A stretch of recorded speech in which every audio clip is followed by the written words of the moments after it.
Hello friends, welcome back to my channel, Dr. Markin Sekia's Talk on Foreign Affairs. Today we are going to discuss another very important and critical issue that is all about an upcoming political dynasty in Indonesia. This country is very close to India and we all know very well about this country. This is the third largest democracy in the world after India and US. Right. But in these days, dynasty making in politics is nothing new.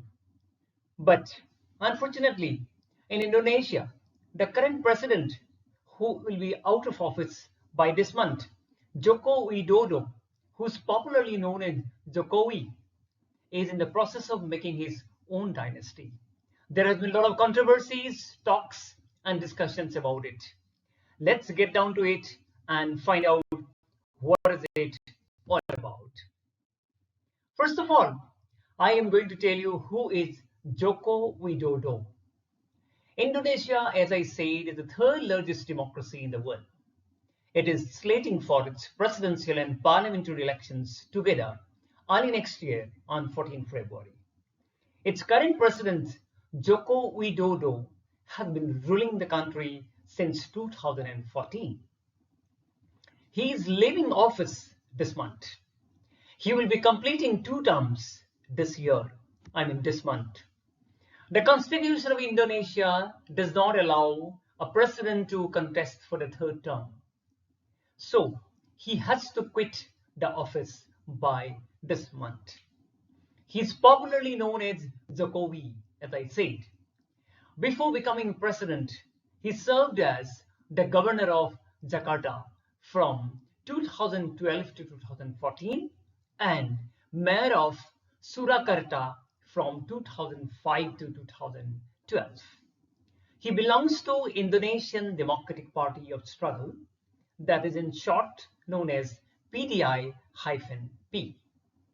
Former President Megawati Sukarnoputri of Indonesia declared him as presidential candidate way back in 2014.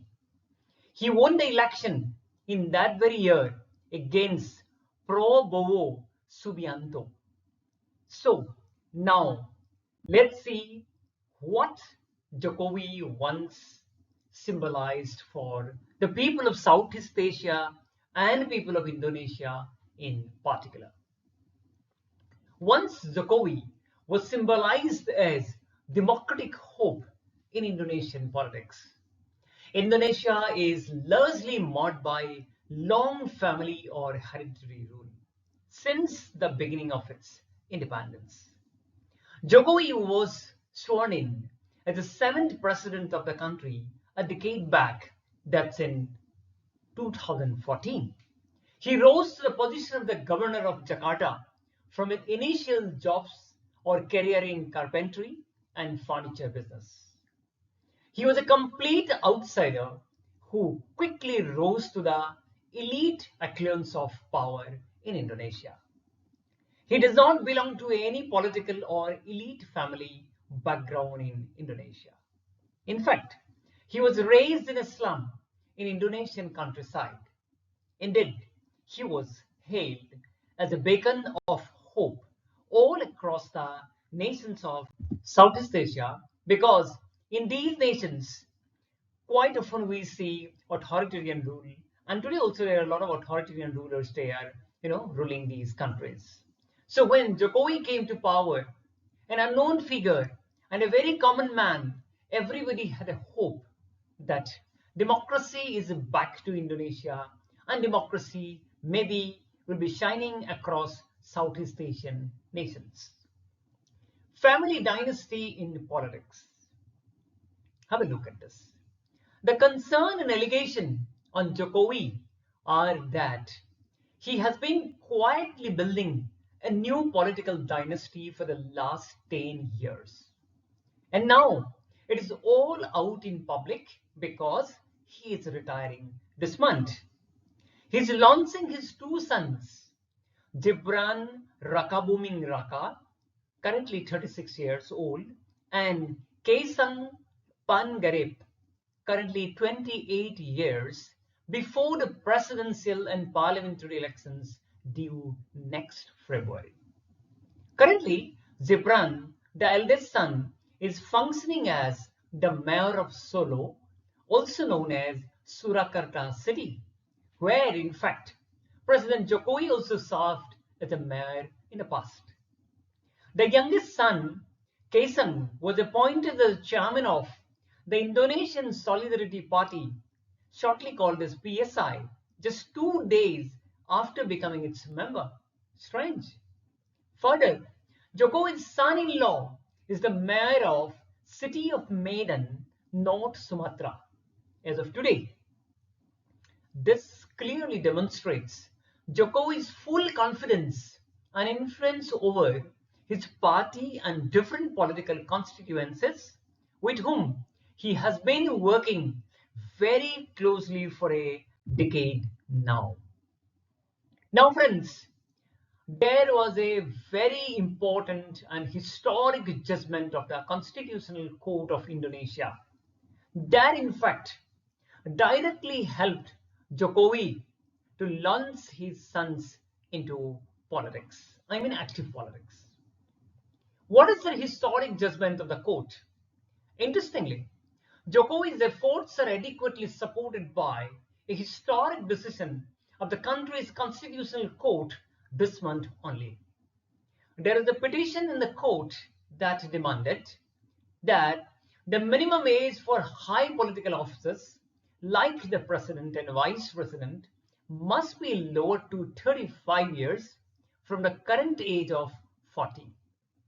The Chief Justice of the court, Anwar Usman, who is also the brother-in-law of the President Jokowi, he, along with a panel of 9 judges, rejected the petition to lower the age limit from 40 to 35. Instead, the judges proclaimed that the minimum age remains 40 years for presidential and vice presidential candidates. But they said there could be an exception for those who have held or already elected as regional leaders. Does this indicated clear bias towards Gibran, I mean the eldest son of President Jokowi, and he is on the way to become the next vice president of Indonesia. See how the judiciary of the country is directly help in launching the eldest son of President Jokowi to politics. Now, the judges also reiterated the power of the Parliament of Indonesia. What they said, the judges also made it clear that determining the age limit should be left to Parliament. That's very good. And that the petition had no reasoning according to the existing law of Indonesia. That is what the judges said. What needs to be noted that even before the coming of the verdict, the court had received nearly 7 judicial review requests for lowering the age limit for the offices of the president and vice president. Even requests that come from the PSI, who has been advocating for the cause of the young voters in the country for a long time. The verdict of the court is so significant that it came on October 16, just days before the deadline of registration of candidates for next year's presidential and vice presidential elections.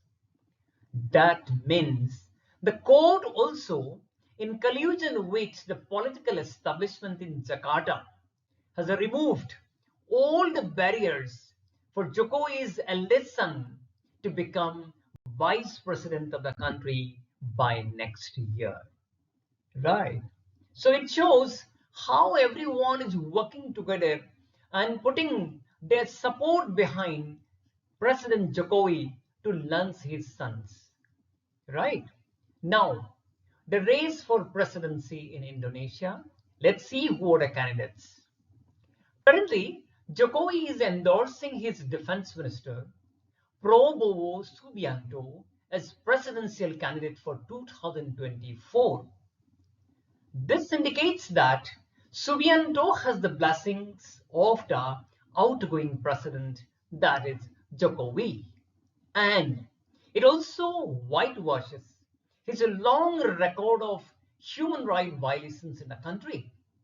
Meanwhile, the ruling Democratic Party of Struggle, PDIP, has picked Ganjar Pranowo, the governor of Central Java, as the presidential candidate for next year's election. But everyone knows whom Jokowi is going to support. A week after the decision of the court, Subianto declared Zebran, the eldest son of President Jokowi, as his running mate for the presidential race in 2024, that is, for a vice presidential candidate. That means now it is official that Jokowi's eldest son is going to run as a vice presidential candidate in next year's election. Family political dynasty in Indonesia. Have a look at this. From these developments, it is bringing home the fact that Jokowi will play the role of a kingmaker in Indonesian politics in the days to come. After Subianto, maybe his eldest son, Zebran, will make it to president's bid, and this will begin the long journey of Jokowi's family political dynasty in Indonesia. It must be made clear that even if one of Jokowi's sons become president, he would not be the first such leader or president of Indonesia to do so. In the year 2001, Megawati Sukarnoputri became the president and on record became the first woman president of Indonesia. She was the daughter of the first president of Indonesia, named Sukarno, who ruled the country from 1945 to 1967. Even Megawati's daughter, Puan Maharani, is now the Speaker of the House of Representatives of Indonesian Parliament. Now, if we look at who are president hopeful, other candidates for presidency, we can see. And now, Prabowo, who's running for presidency next year, is a former son-in-law of late General Muhammad Suharto, the second president of Indonesia, who ruled from 1967 to 1998. Prabowo, a former general, has been accused of severe abuse of human rights, including kidnapping and sudden disappearance of many pro-democracy activists before the end of Suharto's 32-year-long dictatorship in 1998. But the irony is that Prabowo has never been charged for all these crimes committed in the past. Even during Jokowi's 2 terms of presidential rule, these charges were never dealt with seriously, though he was once an arch-rival of the president. And now, he's all set to become Indonesia's next president by 2024. Already, Prabowo has indicated that he would be continuing with Jokowi's policies and programs. It really makes sense, as it would help him to garner maximum support from Jokowi's already existing vote bank. Now, friends, let's have a look at other presidential candidates who are, contesting with Prabowo. At the moment, Ganjar Pranowo, the ruling party's candidate, comes in second. And in the third position, Anies Baswedan, former Jakarta governor, is there, who has been a bitter critic of Jokowi for mishandling the COVID-19 crisis in the country. It must be noted here that both the candidates, Ganjaro and unease, right? They are selecting their running mates, vice presidential candidates from rival factions of a Muslim organization called Nahad Latul Ulama, which has more than 100 million members across Indonesia. This organization is active in East Java, the second largest province of Indonesia. So far, various poll surveys suggest that no candidate will get more than half the votes. But let's wait and watch for the poll to start on February 14 next year. But all probability is that Prabowo will make to the presidency of Indonesia next year. Now, after all this, what the opposition says in Indonesia? Meanwhile, the opposition parties, the rights groups, and pro-democracy activists have largely decried and rejected the verdict of the Constitutional Court of Indonesia. As the head of the court is Jokowi's relative, Article 17 of Indonesia's Judicial Authority Law clearly prohibits Constitutional Court judges from hearing or deciding any case that involves their relatives or themselves. That means the very judgment given by this court, right, in this month is questionable, according to Article 17. There is a popular weekly newspaper called Tempo that is calling for the Chief Justice to be fired soon or removed from his position very soon. Now, Jokowi making real political deals, it seems. It is clear now that Jokowi has got into cynical deal making as it used to be in the politics.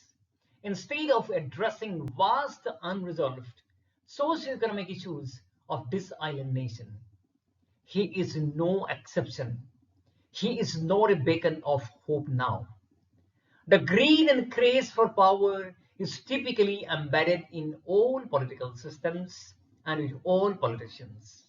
Sadly, almost all the existing political parties and their high or low office bearers want to continue in office as long as they can. It's universally true. No country or continent is left behind in this race for power and position. Thus, we can rightly say that politicians retire only when they die. There has been a long talk, decades of debate on manufacturing of consent by politicians to the help of media. Jokowi, his family, and extended family all are into the power corridors of Indonesia. Though he has been saying in public when it comes to dynasty building that the decision will be left to the public.